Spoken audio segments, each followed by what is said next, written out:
Good morning! Dahil malamig ang panahon, dahil sa ulan or bagyong aghon, magsopas tayo. Parisa natin si Jersey evaporada.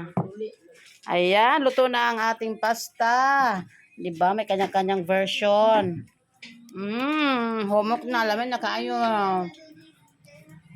Diba? May lasa siya, maalat siya. May bawang, sibuyas, hotdog, at ang paborito ng bayan, repolyo. Mag-gisa na tayo.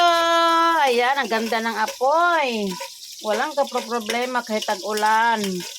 Isa natin sa kawali sa kaldero ng lalabs para maraming sabaw. Higup-higupin. Bawang, sibuyas. Agoy, kalamis sa sopas. Now, ready to eat na mga lalabs. Ang huling nilunod ay repolyo. Ayan, kagwapa. Tara, kainan na. Ayan, ito na yung sopas natin mga lalabs. Kainan na sa malamig na araw na ito.